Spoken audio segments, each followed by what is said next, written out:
On this 10th of Jan 2016, after having received heaps of wishes and goodwill from the world at large, I was thinking of how can I give back to the world what I have learnt in life or what my experiences are.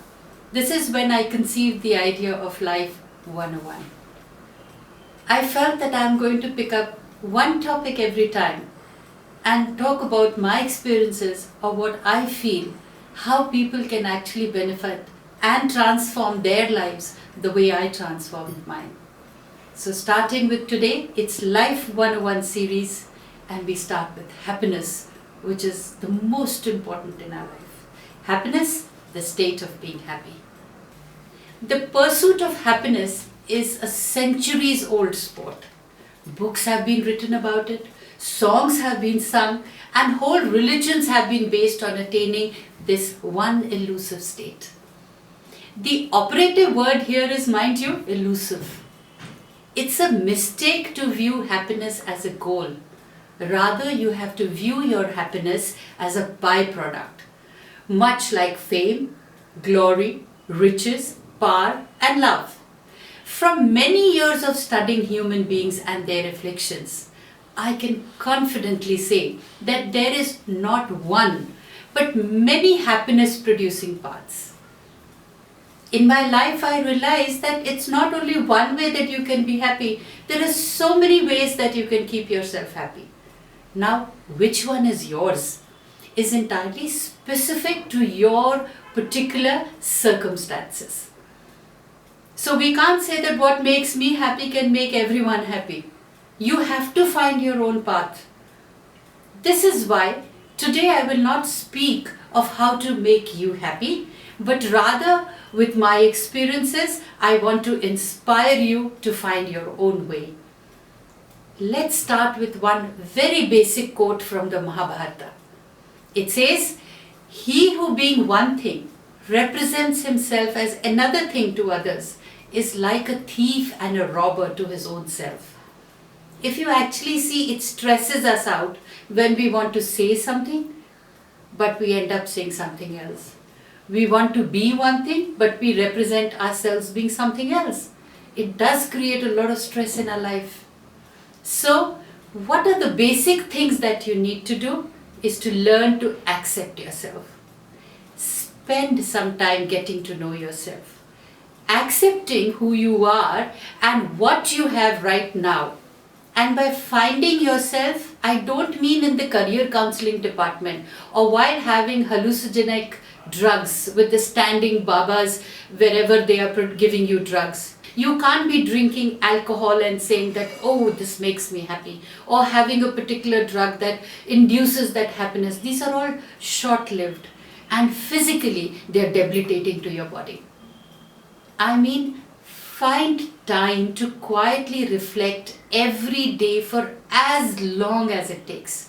Meditating, running, taking long walks, yoga, doing sports, knitting, painting, climbing a mountain, gardening, singing, dancing, screaming, whatever your avenue is, but keep it healthy. So accept yourself for what you are. This is your first step towards gaining happiness. Then you come towards acknowledging the fact. Once you've accepted yourself, the second step is acknowledgement. And this helps for you to get into your current state of mind. If you're unhappy or sad or angry or disgusted all the time, then your emotions are trying to tell you something about your current state of affairs. Normally what happens is people start saying, oh, I'm angry, oh, I'm feeling sad. But you're not realizing that these emotions are actually trying to indicate something in your life. They're trying to send you messages. And they're trying to tell you something about what is happening presently in your life. The worst thing you can do is to suppress or ignore these emotions. It's often a sign that you're moving or rather being dragged through life too fast and often against your own good sense or wishes. So you need to acknowledge this.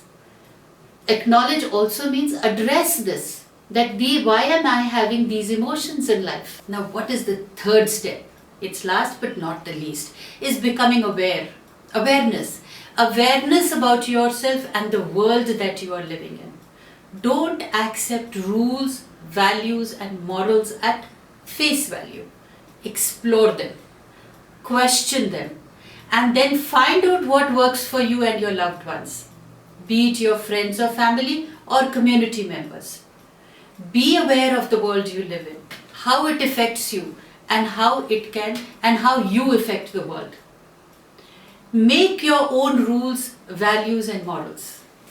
And make those values, rules, and morals which are real and which can do good for you. And once you have become the change, the world around you changes.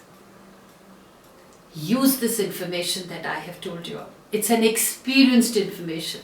I also accepted the way I was. I acknowledged my world.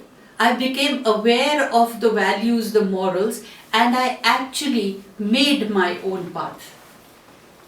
Now, you all also should use this information that you have gained about yourself and take these above steps and trust your instincts to guide you with coming up with an understanding of what gives you happiness.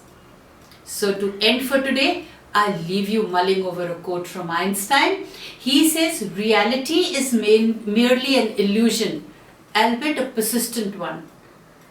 So don't get conditions. Don't say, I am conditioned by a thing. Break off from those traditions. Develop your own conditioning. Make your own reality. Even though it will be tough, but remember to keep it real and it won't be impossible. Be it simple things or long-term goals. You need to comment on yourself and maintain a diary. Maintain a diary. Whenever I am going to speak about a particular subject, I want you to write down how you feel about it and how you can change those circumstances for yourself or how you want your life to be. Make it simple. Keep your long-term goals. Make it real and write down what makes you happy. Thank you.